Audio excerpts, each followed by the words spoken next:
খান, পেট ভরে খান।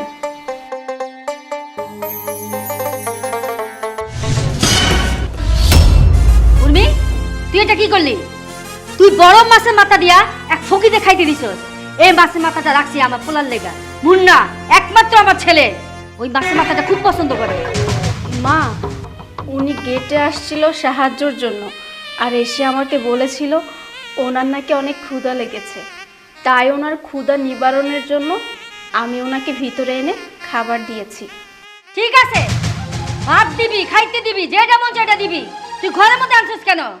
গেটের বাইরে বসে আর কষা পাতা ছিল না, ওটা দিতি, পান্তা দিতি। মা, এটা কেমন কথা বলছো? ওনাকে পচা ভাত কি করে দেই বলো?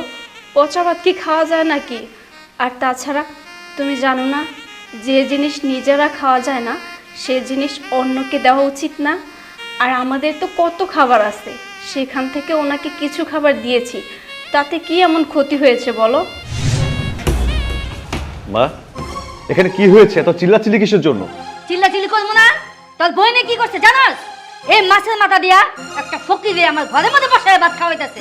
মা, একজন ফকির, সে একজন ক্ষুধার্ত ব্যক্তি।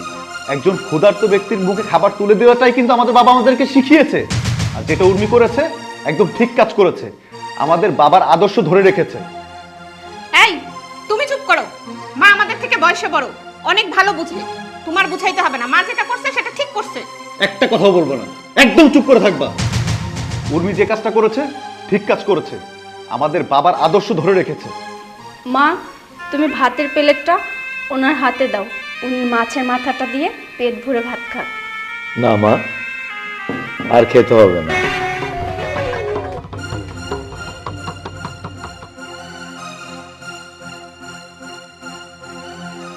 আলিফ, ভিতরে এসো।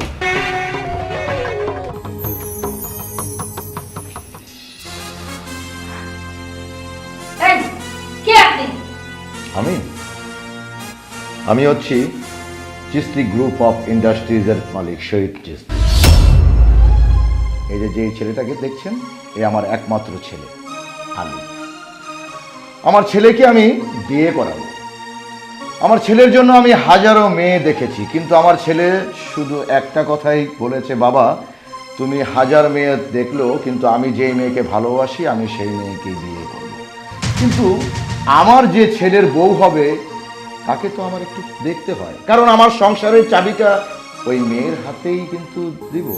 তা অতএব আমার ছেলেকে বললাম যে না, আমার চয়েসে তোমার বিয়ে করতে হবে। কিন্তু আমার ছেলে তো পাগল, যেই মেয়েকে ও ভালোবাসে সেই মেয়েকেই ও বিয়ে করবে। যার জন্য আমি বাধ্য হলাম ওই মেয়েটিকে আমি নিজেই দেখব, যার জন্য আমার এই ছদ্মবেশ। আলিফ, মেয়েটিকে আমার খুব পছন্দ হয়েছে, কারণ যেই মেয়ের ভিতরে কোনো হিংসা নেই, অহংকার নেই, মানুষকে মূল্যায়ন করতে জানে, মানুষকে ভালোবাসতে জানে, সেই মেয়েকে তো অপছন্দের কোনো প্রশ্নই আসে না। আর হাতের আঙ্গুল তো আর সমান হয় না।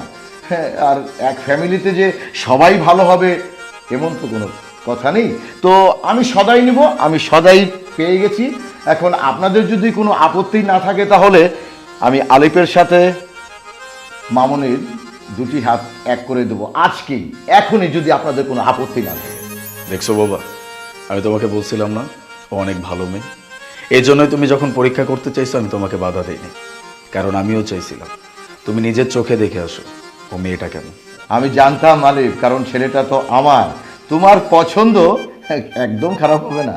আঙ্কেল, আসলে আপনি যে ডিসিশনটা নিয়েছেন আমার কাছে খুব ভালো লেগেছে। তাছাড়া আমার ছোট বোন যদি আপনার বাড়ির বউ হয়, আশা করি অনেক ভালো থাকবে, অনেক সুখে থাকবে। তাহলে আপনাদের যেহেতু সবারই সহমত পেয়েছি আমি, আলিফ এদিকে এসো, এসো।